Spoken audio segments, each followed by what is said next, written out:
Welcome. I am a lay Shin Buddhist who nevertheless maintains an interest in the broader realm of Pure Land and Mahayana Buddhist teachings.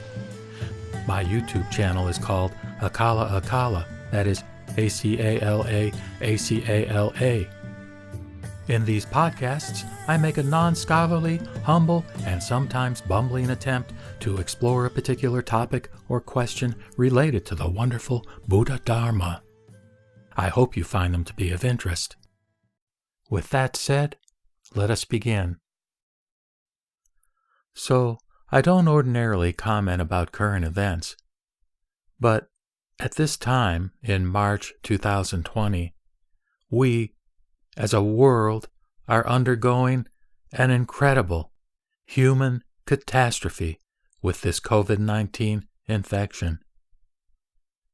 Changes are happening with lifestyles all over the world as a result of attempts to mitigate the negative effects of this virus, which has already killed tens of thousands and may kill many tens or hundreds of thousands more before it subsides in the world. What a tragedy. And in the context of Buddhism, this brings to my mind greater awareness and thoughts about death. In the 5 remembrances, the Buddha encourages us to contemplate the realities that I am sure to become old.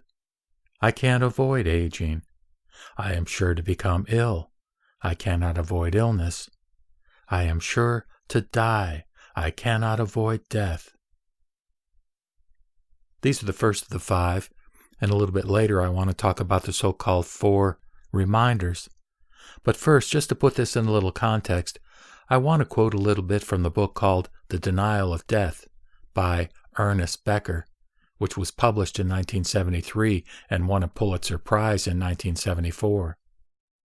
Becker points out that man is out of nature and hopelessly in it.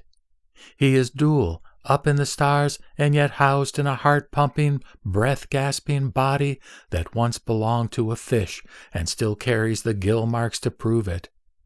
His body is a material, fleshy casting that is alien to him in many ways, the strangest and most repugnant way being that it aches and bleeds and will decay and die. Man is literally split in 2. He has an awareness of his own splendid uniqueness in that he sticks out of nature with a towering majesty, and yet he goes back into the ground a few feet in order blindly and dumbly to rot and disappear forever. It is a terrifying dilemma to be in and to have to live with.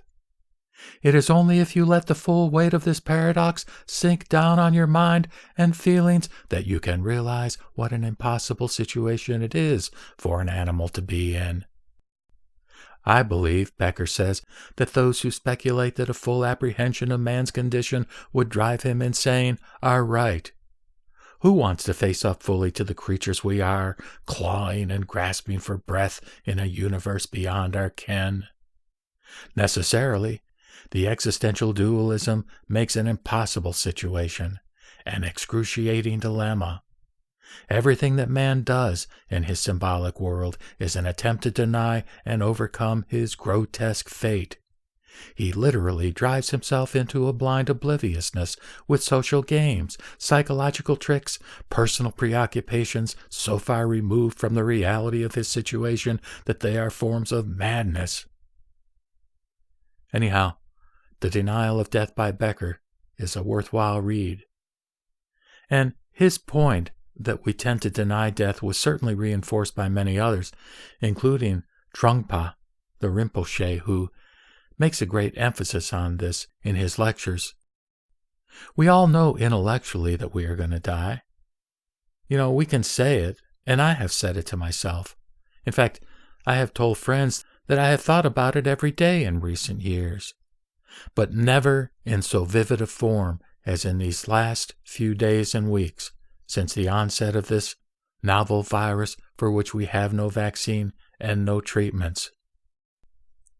I retired from my primary professional activities back in 2008, and since that time, my mantra has been, every day is a gift. And I have felt very pleased to have this opportunity to have a phase of my life when I could choose what I wanted to do, literally, each day of my life. But the idea of life and each day of life being a gift has never been so vividly experienced by me as it is now, being a 71-year-old who theoretically is more at risk from this virus than younger folk. In any case, what I want to tie this experience into is the doctrine of the 4 reminders which the Buddha left to us to contemplate. And the first one of these does relate to the preciousness of human life. We have a habitual pattern of forgetting the preciousness of human life. The preciousness from my perspective that each day I can make and need to make decisions that reflect an awareness of this preciousness, and to use the time that I have during this 24-hour period to make the most of it in terms of how I can do things or say things that could potentially help other people. That then becomes the highest priority. Whereas in the past, when I've said every day is a gift, I might utilize that opportunity for frivolous kinds of things, just sort of pursuing entertainments or activities that pleased me as was befitting with my personal inclinations or hobbies. I can't do that anymore.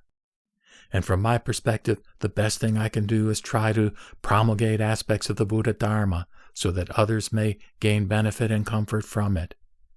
So again, the first reminder is, this life is precious, or as Trungpa said, joyful to have such a human birth, difficult to find, free and well-favored.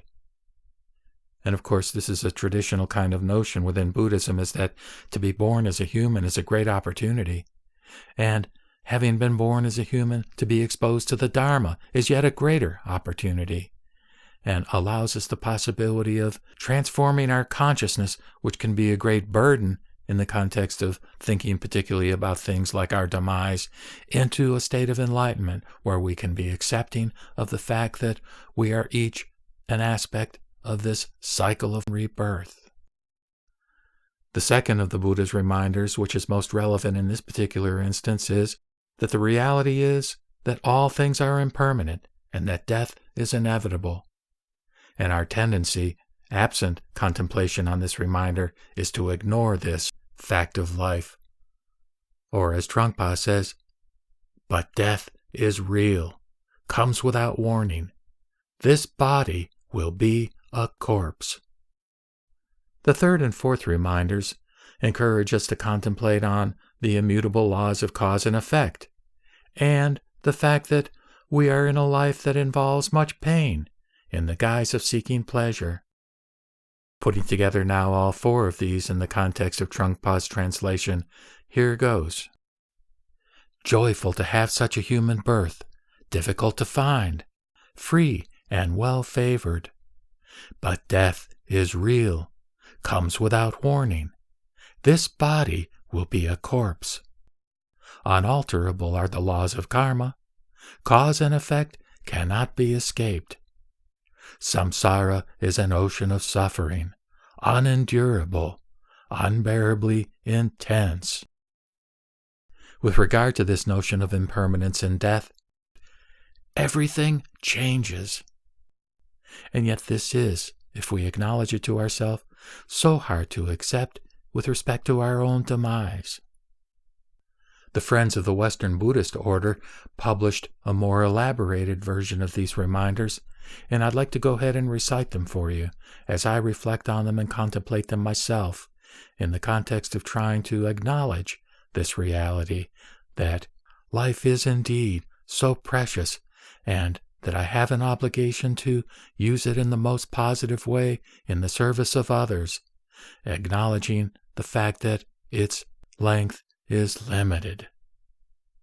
So here goes, with respect to the precious opportunity. Here, now, I have a chance to make something of my life.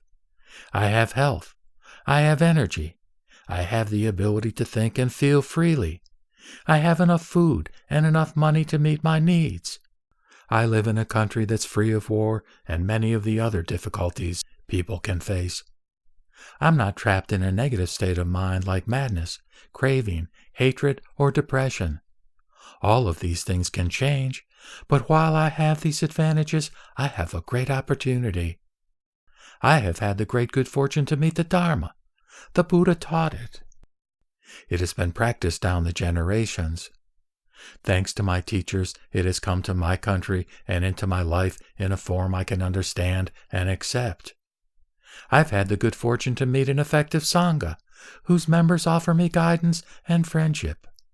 All these conditions have made the Dharma a presence in my life and made its practice possible for me. Am I making use of this opportunity this offers? How much time I waste! How much of my life passes in unawareness! How strongly my habits constrain me! I would be foolish to waste this chance. So let me commit myself to practicing as fully as I can. And number 2, reflection on death. One day I will die. I cannot avoid it. It comes to everyone, and it will come to me. Everyone who has lived in the past has aged and died, and those living now are aging and will die too. Think of the millions of people who have lived in the past. Where are they now? I see myself aging. Day by day, year by year, my body grows older, as I can clearly see. The causes of life are unstable and impermanent, and when they run out, my death will come. I will have to face death and meet it, the end of my life. I am like a fish caught in a net. I am like a prisoner condemned to execution. I am like an animal in a slaughterhouse.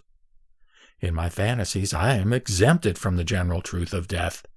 But that is a delusion, and death will come to me, even me as well. The time of my death is uncertain. Even if I live a full lifespan, that is just a few decades. But death could come at any moment, in a few years, or a few weeks, or even today. There are many causes of death in addition to old age. Illness, accident, disaster, and violence. Every day people die in these ways, all of them having expected to live longer. Therefore, death is a presence that should be borne in mind. Everyone I know will die as well. One by one, we will be taken by death. All my friends, all my family, everyone I know, everyone I love, everyone who loves me. In 100 years, we will all be gone. To face death, I will need courage, forbearance, contentment, and a clear conscience. I need to be free of regrets, and that means using my time wisely. All that will matter at the time of death is spiritual practice. What will matter is what I have become in myself, the qualities of my mind, and the sense of having lived a worthwhile life through helping others. So I should live with awareness of the inevitability of death and of its imminence, and I must make good use of my time through practicing the Dharma. So anyway, I'm going to skip the last 2 sections of this offering by the Friends of the Western Buddhist Order regarding karma and samsara, and again just focus some more on this idea of death, which again, as I say, up until now, I have thought about it often, and I have considered the implications of it, both in terms of what I need to be doing, what I should be doing in terms of how I spend my time, but it has never felt, as the ending of that particular recitation said, that it is imminent. It could be imminent, because we don't want to think about that. We don't want to consider the possibility that actually, in reality, we are going to die. But this COVID virus, it has struck that note of reality in unmistakable terms. Simply going to the grocery store or having contact with a stranger could result in infection that, given my age, could result in death. And in the meantime, whether I survive this or not, clearly many people are not surviving it. And what a tragedy that is. For them, for their loved ones, for the whole world. There's not a whole lot I can do. I can't save everyone. But one small thing I can do is to recite this brief loving-kindness mantra. May I be free from enmity and danger. May I be free from mental suffering. May I be free from physical suffering. May I be happy. May my relatives and friends and fellow meditators be free from enmity and danger. Be free from mental suffering. Be free from physical suffering. May they be happy. In the entire universe, whatever beings that move on earth, on water, or in air, may they be free from enmity and danger. Be free from mental suffering. Be free from physical suffering. May they be happy. And in the context of my Shin Buddhist beliefs, my belief in the path of the Pure Land, I give this reminder to myself regarding Amita's light. The light of wisdom exceeds all measure, and every finite being receives this illumination that is like the dawn. Every being is nurtured by this light. The majestic light, transcending forms, is beyond description. Namo Mira Butsu. With that, I will sign off by reciting the Nembutsu in gratitude for being embraced and accepted just as I am by Amida Buddha, never, never to be abandoned. Namo Amida Butsu, Namo Amida Butsu, Namo Amida Butsu.